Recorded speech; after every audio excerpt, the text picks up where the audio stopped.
And welcome back. From time to time, we like to get in touch with our artistic side on exit 1055 Long Island. And there really is no better place to do that than the Nassau County Museum of Art in Roslyn Harbor.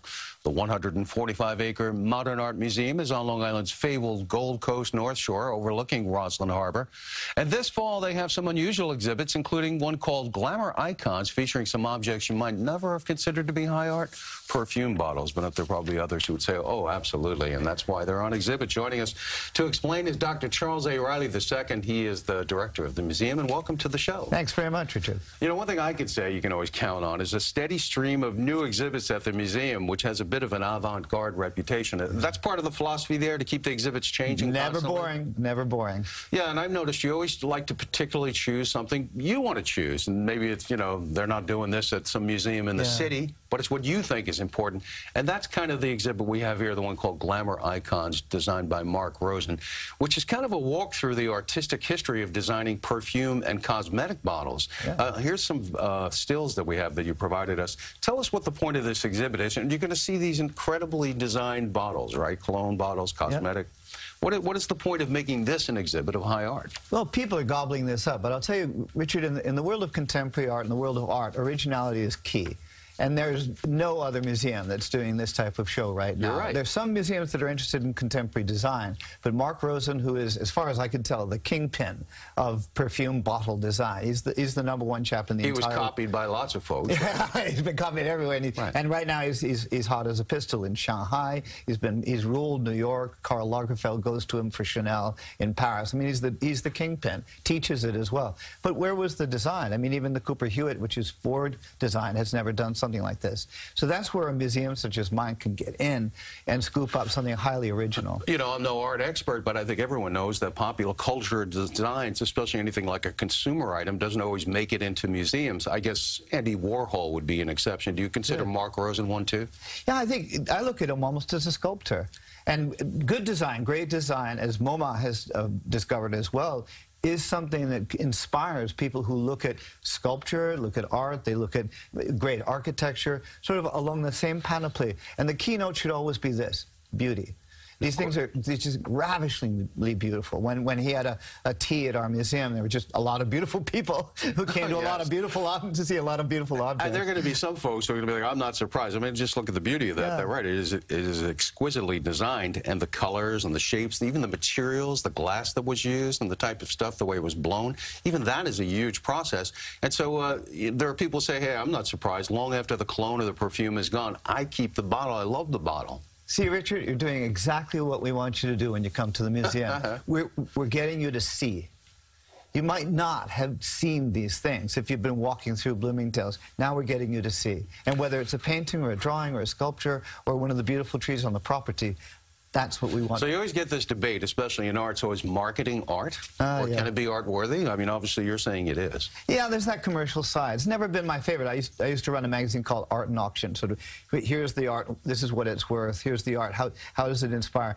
But an awful lot of people, as we know, in the world of journalism, the world of design, the world of marketing, where do they go to get their inspiration? They go to Chelsea Galleries. They go to MoMA. They go to the Whitney. They go to the Guggenheim. That's the type of interaction. And the fashion world, too, when you think of it. Absolutely. The fashion world thrives on its contact with Picasso and going to Paris and going to London and seeing the great works, the great masterpieces of modernism. So we feel this is part of that continuum. Well, you know, Rosen has certainly, I read a lot of read-ups by international art experts and recognized institutions. He's been recognized as a true artist, not just somebody making perfume cologne bottles. He's the guy. Right. He's the absolute ultimate expert on this. All right. Well, now you have some other exhibits there as well. One is called New York, New York, and it's about how the city has been depicted through the centuries, really, in various artistic drawings. Here we have a tavern, right? Tell us what we're looking at. That's McSorley's.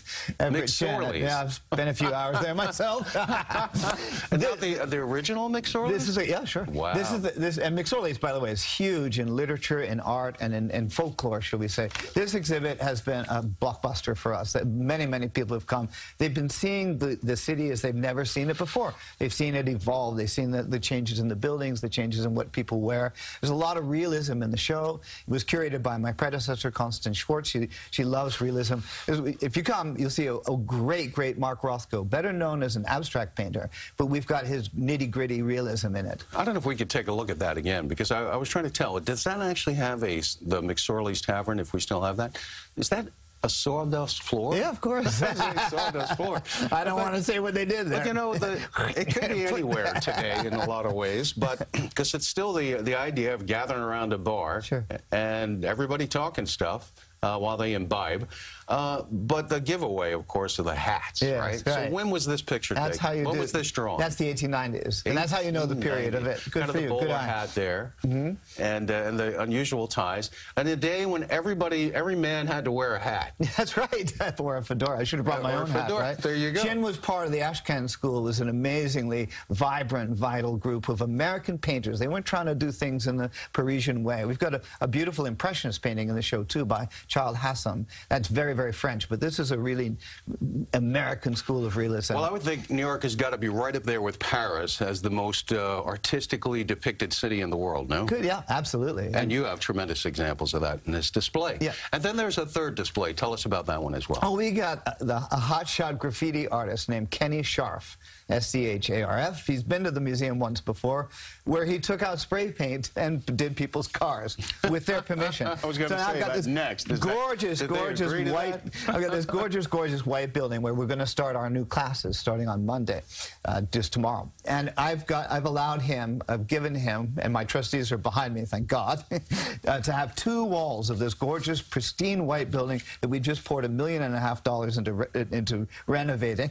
And Sharp's going to just go and drink a lot of coffee and maybe have a little fun. And he's going to go with his aerosols. Kenny Sharp, by the way, is an international art star, known for his graffiti. It was in the 1980s, people like Kenny Sharp and Jean-Michel Basquiat. You probably remember that name. So lots of reasons to check out the 3 new exhibits over at the Nassau County Museum of Art in Roslyn Harbor with its new director, Dr. Charles A. Riley. Been on the job for a while. You enjoying it? Love it. Every second of it. Fantastic. Well, thank you so much for giving us a peek at, I guess, an art lesson for us this morning. Thank you so much, sir.